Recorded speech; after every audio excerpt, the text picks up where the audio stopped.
What is smart? What is genius? What is math? Why do we classify intelligence?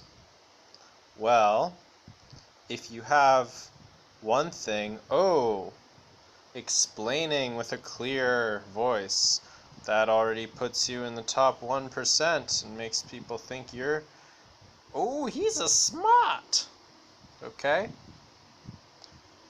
And it's all power? Is it all power? I don't know. I don't know. Well, yeah, but it's also frequency of occurrence, which is also power. And what do you mean by power then? Oh, I mean perception of authority. Perception of there being consequences to disobey, that type of thing. Seeing them as your dom. But let's get to it. You take something, and then you put in something else, and as the one thing changes, you have it change the other thing. Now that's clever.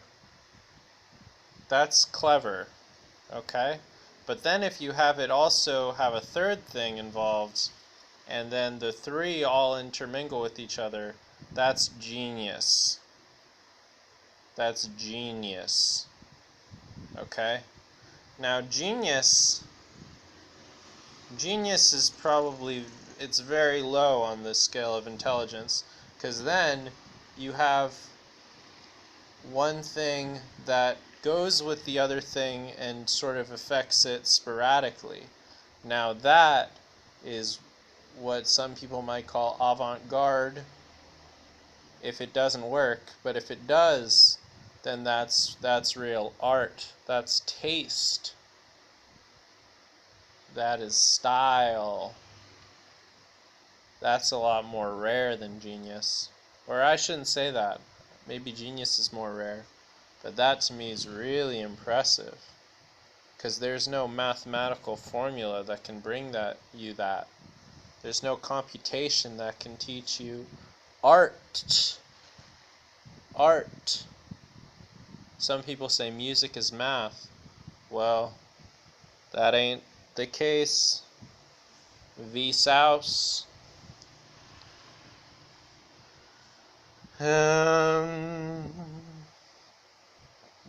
And then there's the idea of, well, personal happiness and happiness for everybody. And no one really knows either of them, except they're better at it in certain countries. And it's good if you're not having your family blown to bits. Although I'm sure people do recover from those things in not fully, but could end up leading happier lives than some people that haven't had that happen. I'm just saying it doesn't quite help. Well, that's all, I guess.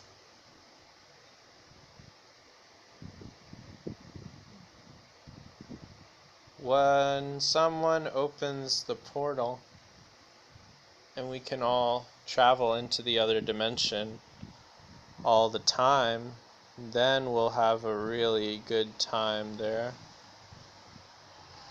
Because it's so much fun. Basically, everything is really, really big and really colorful, and the shapes don't make sense, and it doesn't matter if you're here or there or before or after or this or that. That's the most fun, when things really break down what they are. Oh, this is going to be a separate video. I'll just say it in this. Did you know that... Wait, I need to actually show this to you. when you're in a Chinese restaurant. Hey guys, did you know? Oh shit, I don't have paper. No, here, I'll have paper.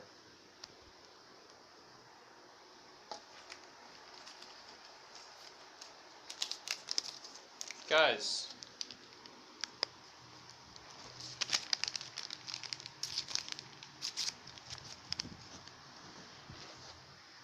so when I was in school, they taught us, excuse me, that there are 4 basic operations in math: addition, subtraction, multiplication, and division.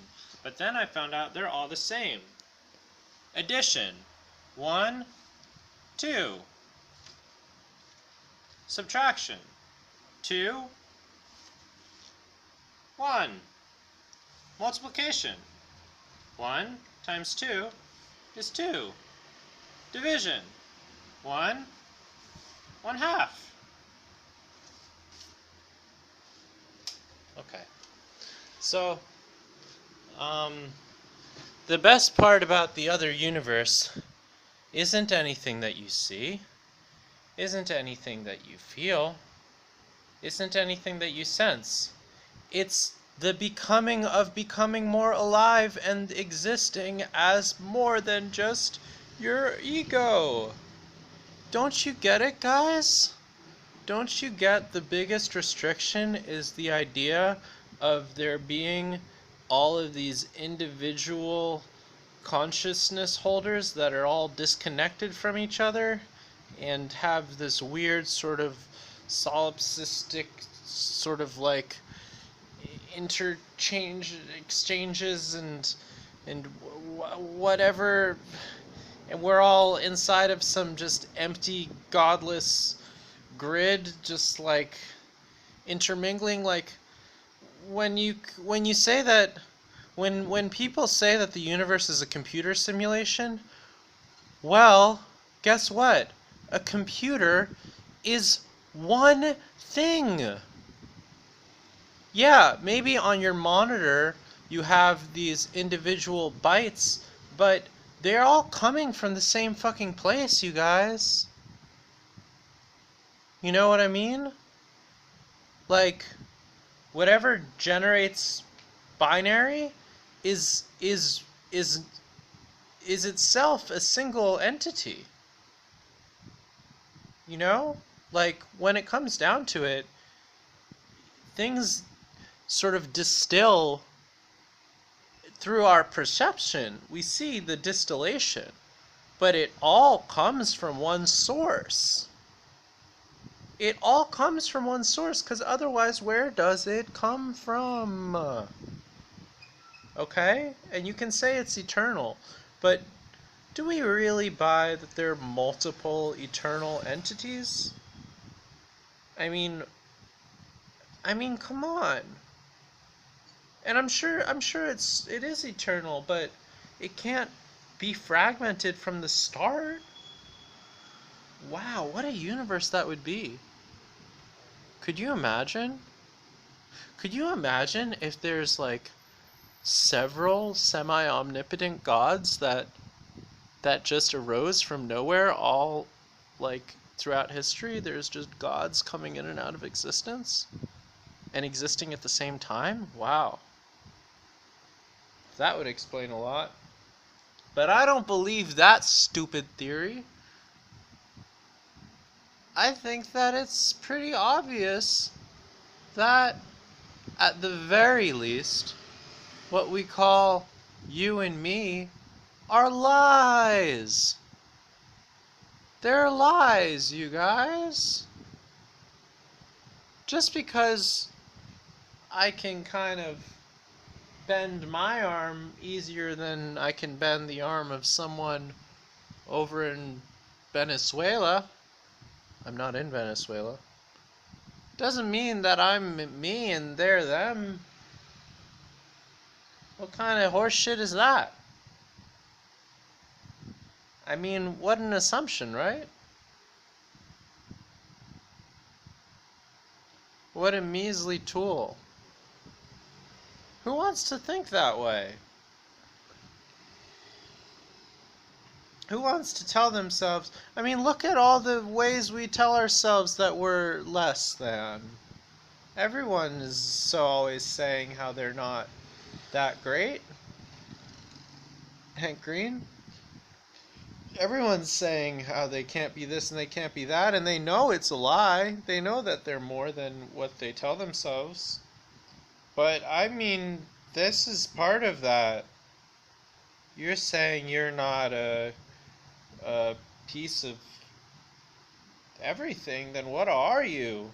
Why are you here? How are you here?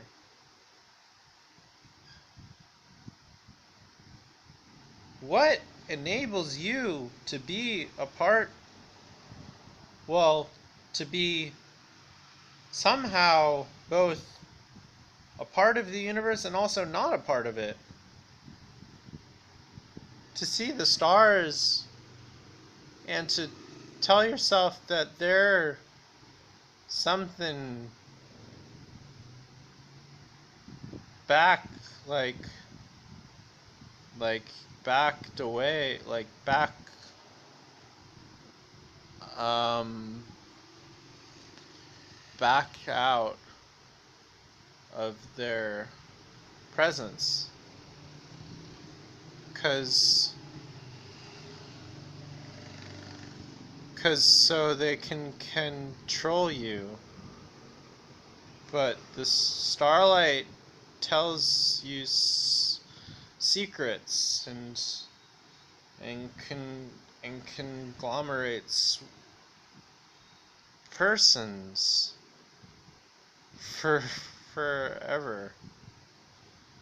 It's not that difficult. It's not that there's no one can tell you that science says something about people and their relationship with the rest of the world. All science does, science can be a great thing because it can give you insight into the way that things function, but don't take it as a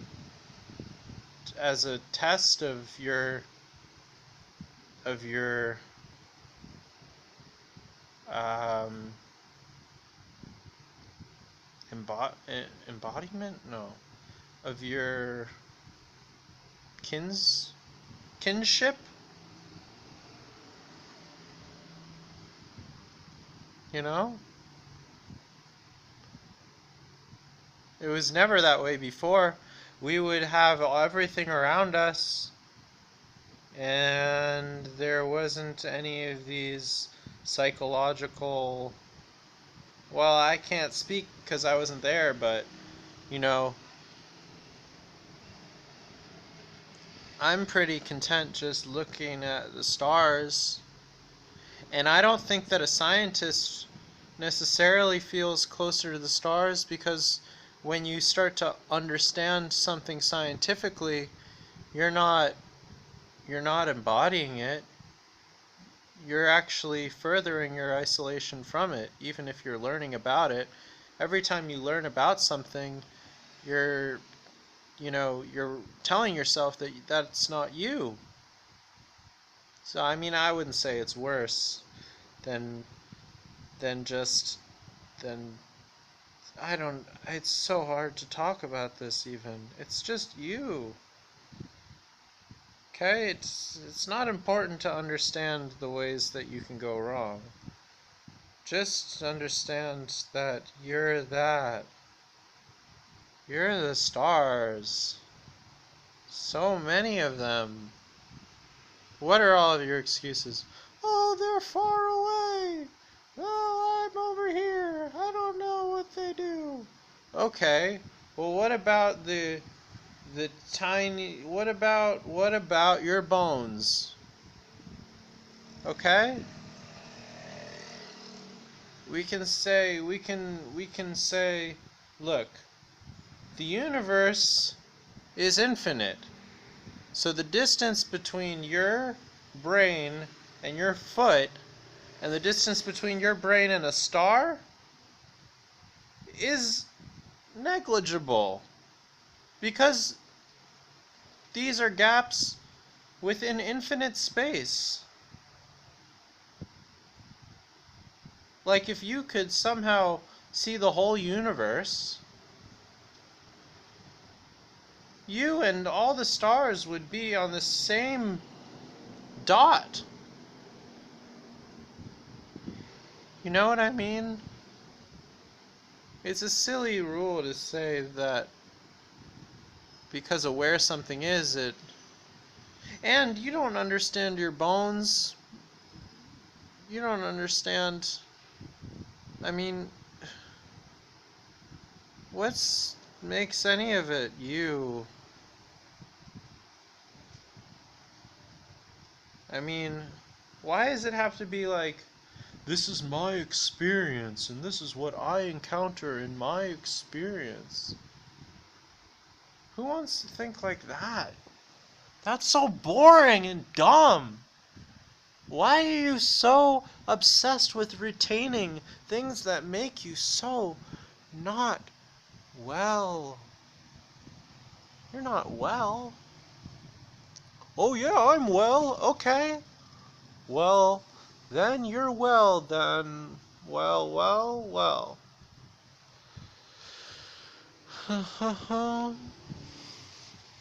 You know?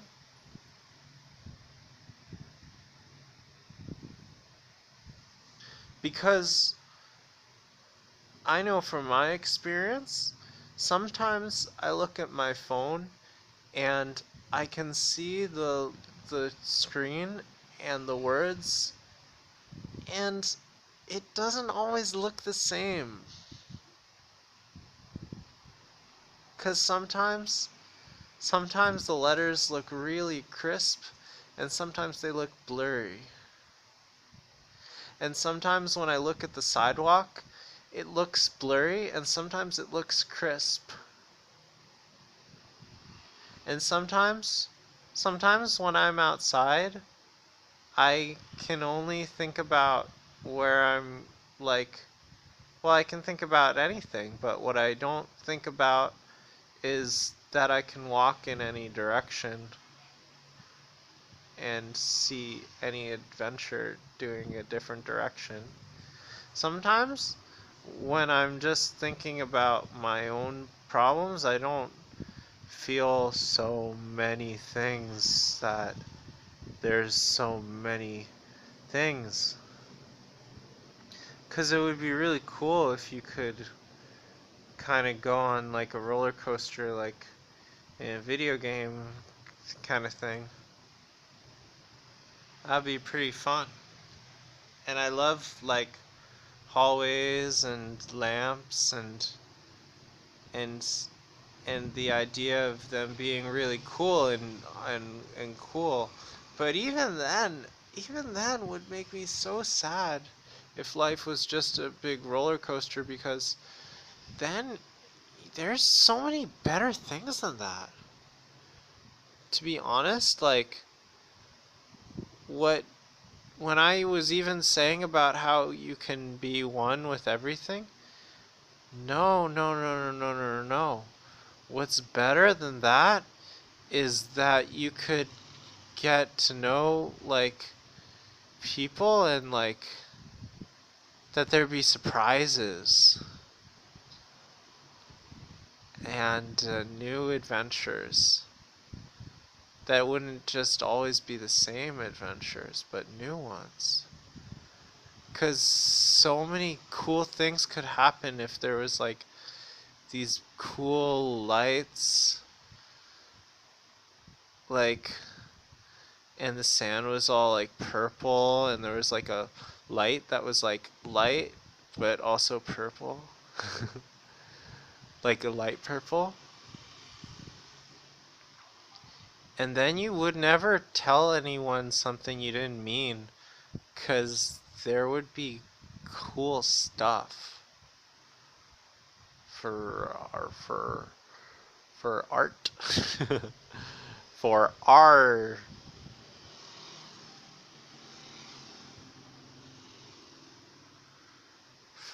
Fun. I wish I Never saw sand before, so I could see it for the first time. I wish I could invent bingo. That would have been really fun.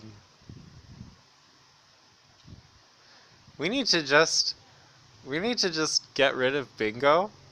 Just take a hit as a society and just totally, you know, make bingo disappear. And then just so someone can have the thrill of inventing bingo again. Because that person would feel good.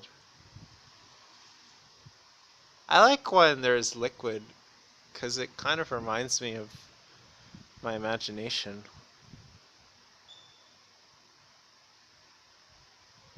Because it's so sloppy, you know? Solid objects are so personal. But liquid is so people.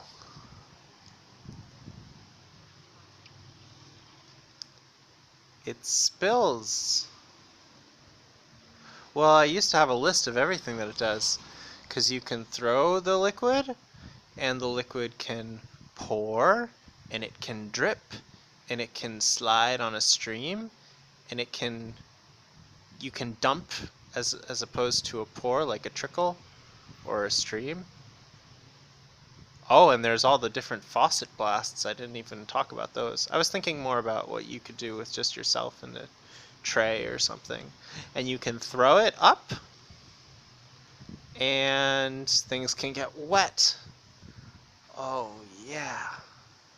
But art is so boring and dumb. But just a big old water party would be so fun. Just a bunch of water and no art, just water.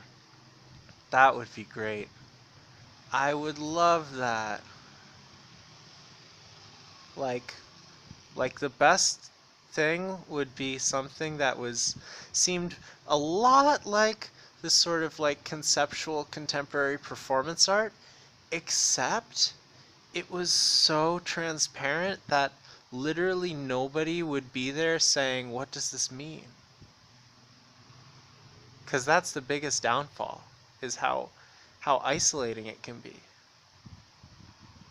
Because I get it. I mean, I get it when the concept of modernism in art is that the piece is the piece. It's different. So, I mean, I think the easiest way to understand it is going, I mean, let's just go all the way back. This isn't even totally necessary, but you have realism where you're depicting, you're drawing a flower pot to look like a flower pot, The goal is to make the flowers look like flowers, and I'm sure an actual art historian could tell you, no, it's about embellishing them in certain ways, or, I mean, I don't know, there's different technique that goes into it, and I'm sure there's certain ways of, I'm getting totally off track. The next movement was abstract expressionism, where you're trying to like convey your soul, and like you put colors together and you make things to like describe feelings and emotions, and it's about like, whereas realism, it's like the picture is a symbol of a physical object. In this version, and again, I know that's probably not exactly the case. In abstract expressionism, it's like it's a symbol of who you are. But in modernism, the piece is a symbol of itself. It's not supposed to be a symbol. I mean, that's the idea. That's the theory. And that is what breaks down this what does it mean thing, because that's how you're supposed to look at the Impressionist art.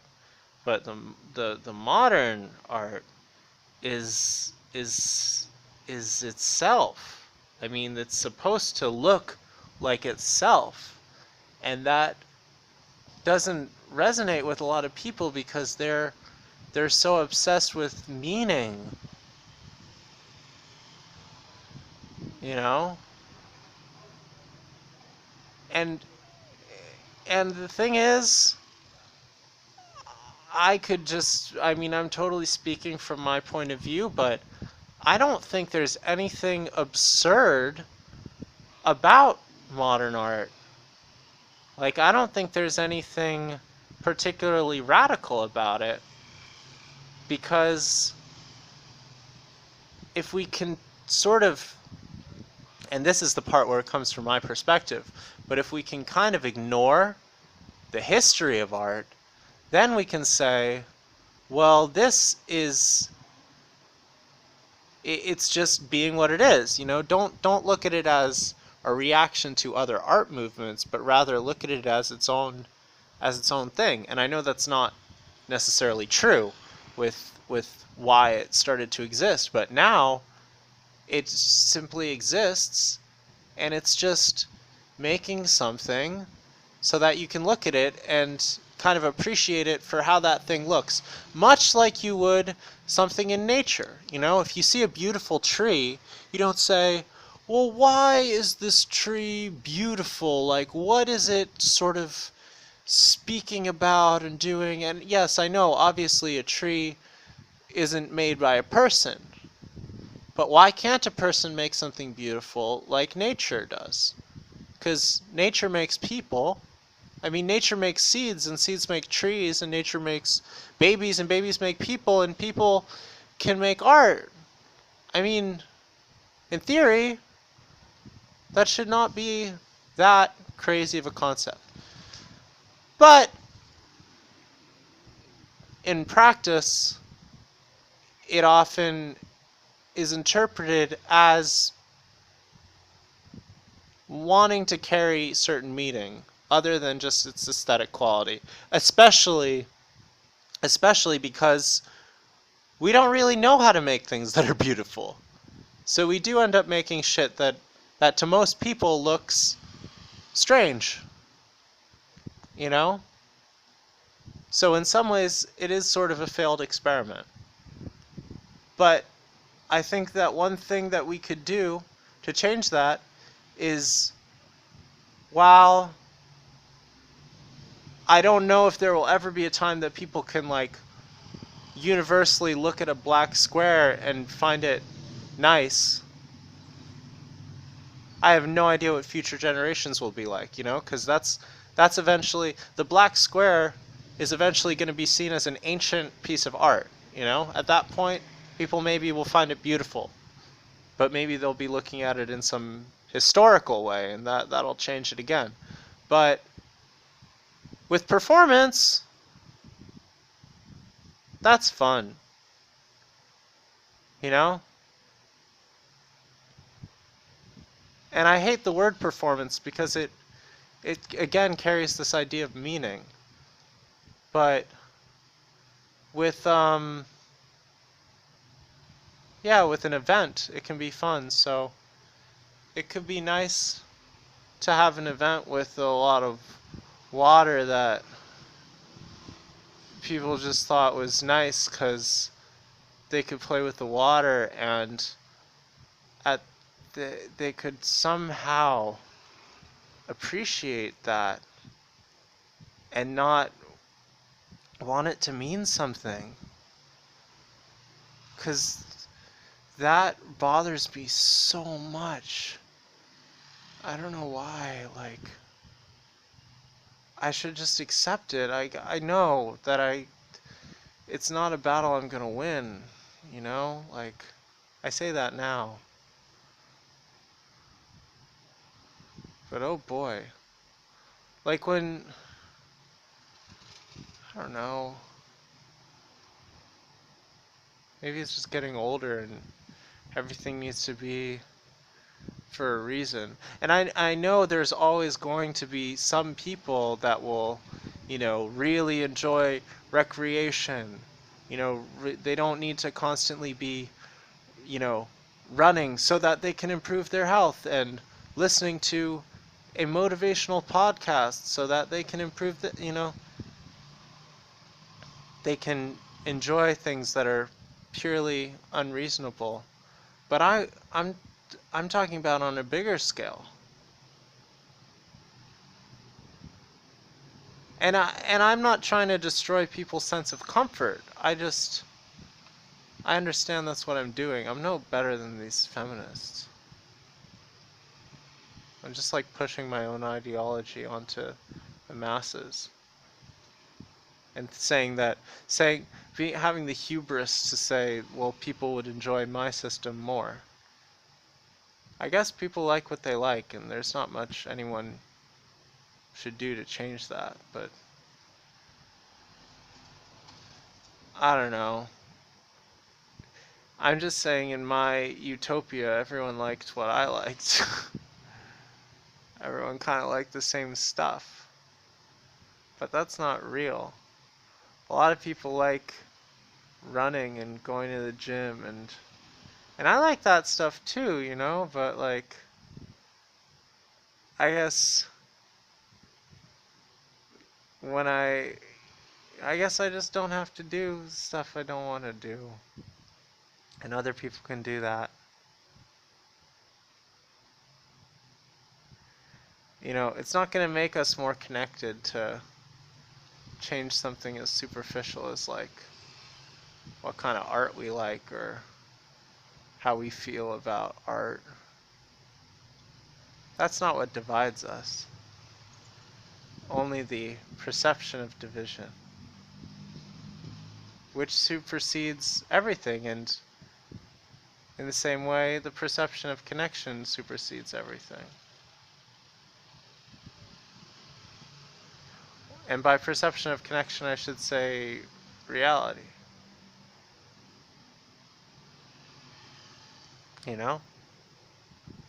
I mean, who's to say? It's really not about the saying. It is going with the Tao, the infinite life source that permeates through all living things and non-living things.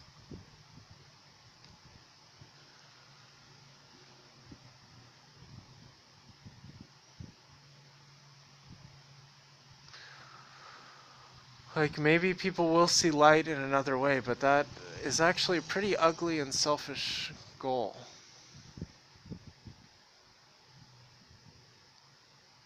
Like, to bring people to heal is pretty ugly.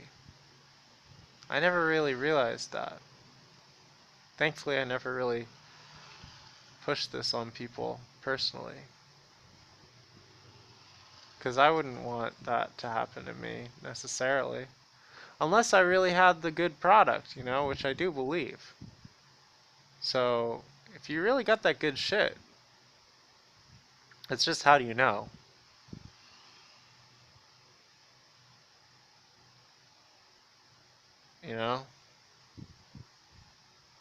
I mean,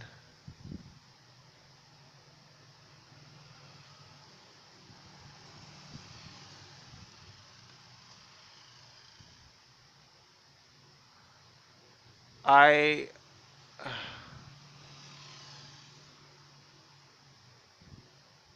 don't know. I've been reading critiques on anarcho-primitivism, and I'm basically at a loss for what to do with them, because they're pretty convincing against it being any type of utopia. I haven't gotten to one that's provided a better model, but they definitely poke a lot of holes in this utopia that's given to it, and have made me aware of how even though I haven't actually spoken to another anarcho-primitivist ever, I get, I have hype, I suffer from that hype mentality that people get when you just latch on to facts and then you put on blinders to things that poke holes in that argument, you know?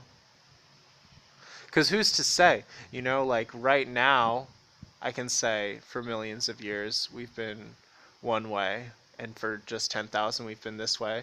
Maybe we'll end up living in this type of society forever, like for way longer than we were ever um, hunter-gatherers, and maybe this is, like maybe this is the way.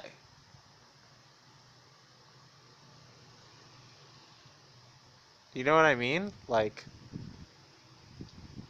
you can really look at things in different ways.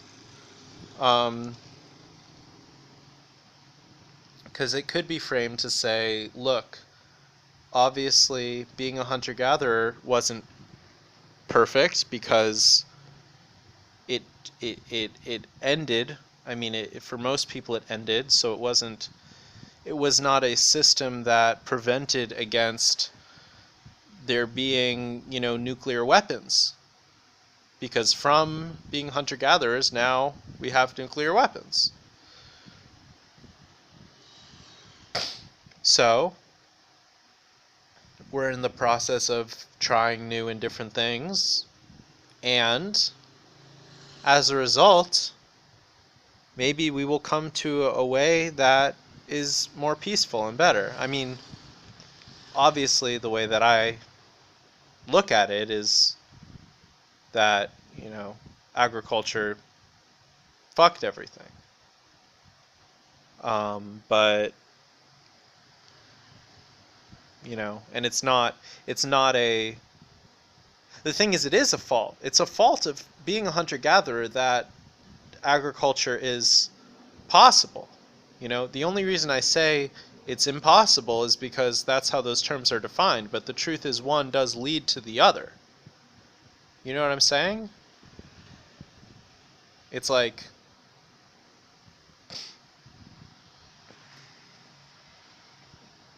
if we colonized